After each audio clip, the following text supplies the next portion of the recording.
Hi everybody, my name is Carla and I work with environmental DNA since 2012 using different methods of sampling, laboratory procedures to answer questions in ecology and conservation genetics.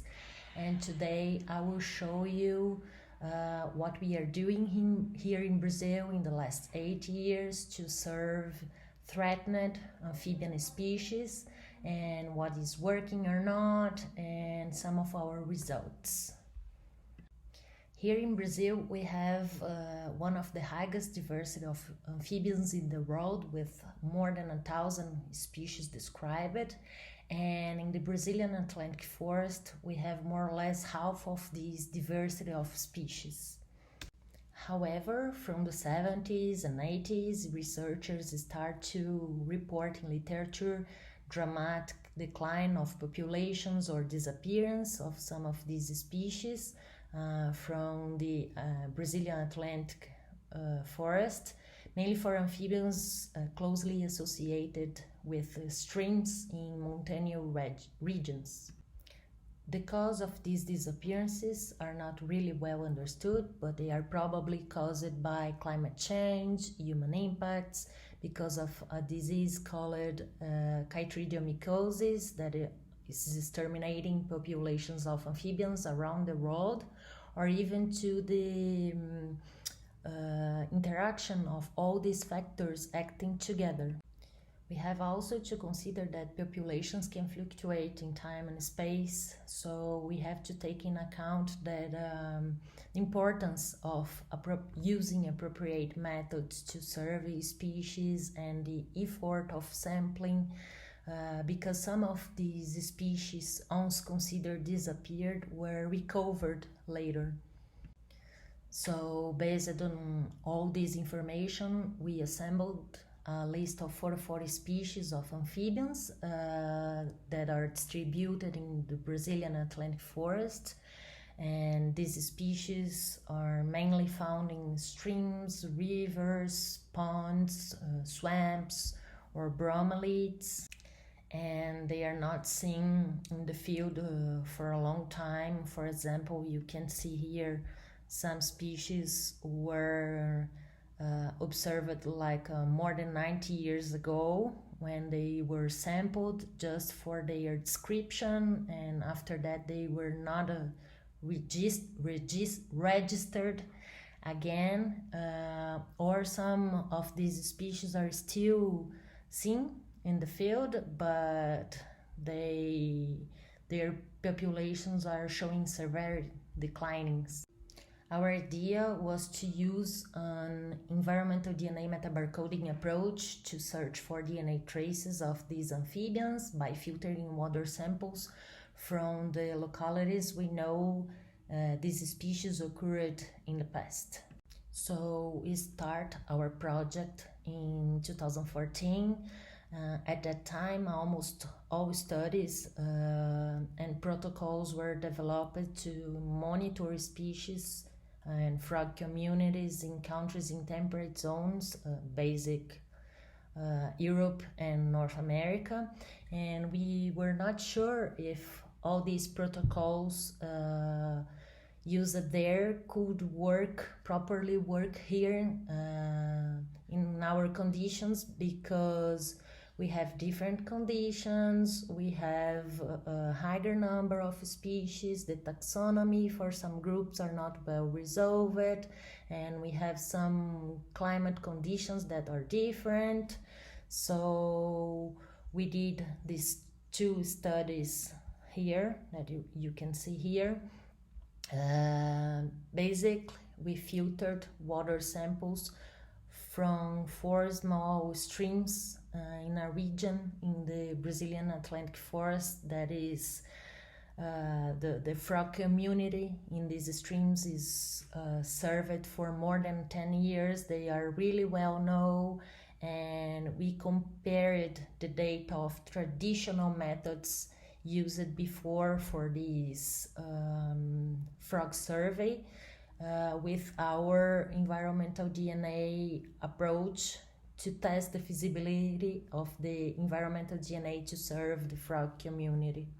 What we found with these two studies is that our power of detection using environmental DNA was higher, the larger the population size, and also for species that were closely associated to the water. For example, when the individuals lay their eggs in the water, the tadpoles develop in the water, the adults stay in the water.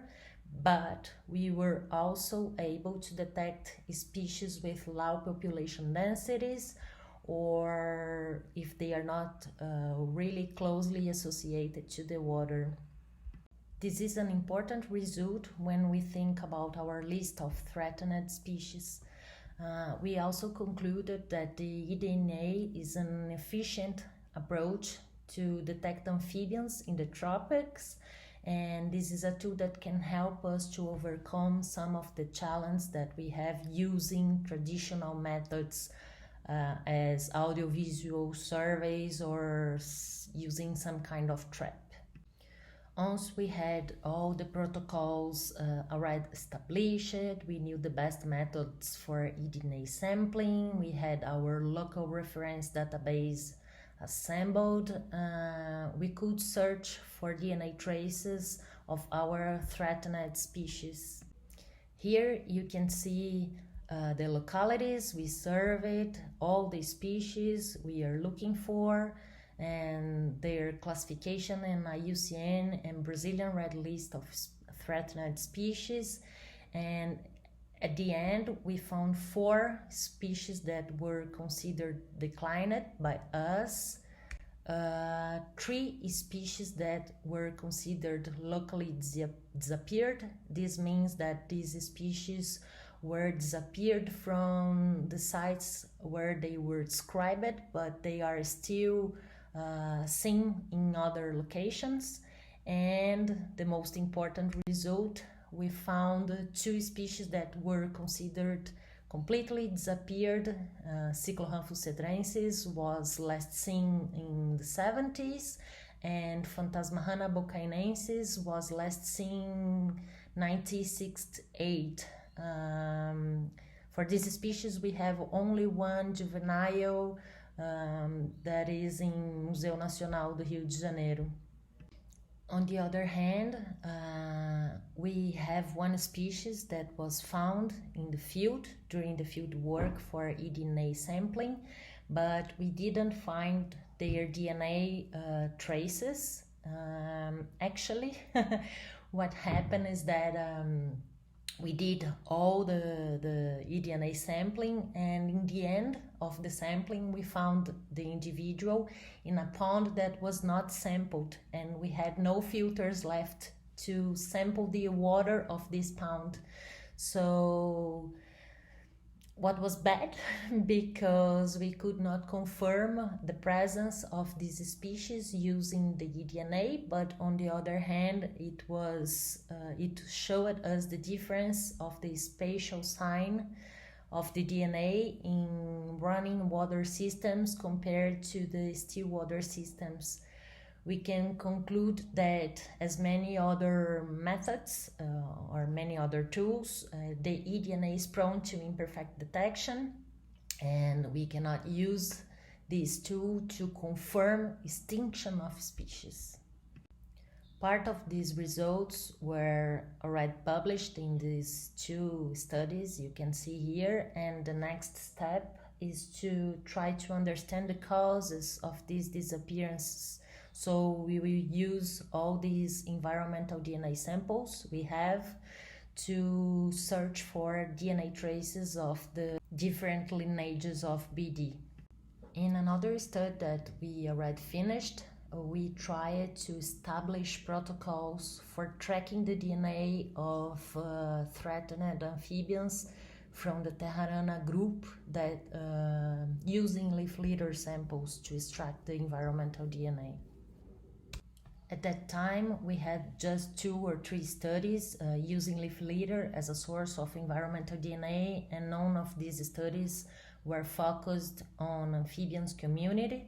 Thus, we had to develop the protocols and everything since the beginning, and we choose a region in the Brazilian Atlantic forest where the amphibians community is well known and monitored for a long time. What we did, we collected 32 plots of leaf litter. We split it, each sample in 2 subsamples, and we used 2 different protocols, 2 different methods of DNA extraction, one based on extracellular DNA extraction and the other based on total DNA extraction. We amplified not just the DNA of frogs, but also of vertebrates and eukaryotes. We found that both DNA extractions were congruent to estimate the overall beta diversity among the plots, and the eDNA from leaf litter worked well to monitor more active and abundant taxa. For example, fungi, arthropoda, nematodes, annelida, and plateumids. But we had no success to monitor vertebrates and more specifically amphibian species. This doesn't mean that leaf litter is not a good source of environmental DNA to survey vertebrates or amphibians or wherever. It means that just the methods that we applied were not the best solution to monitor these species. So thanks everybody to listen me, and all the people that helped me during these studies and the institutions that support the development of these projects. Thank you.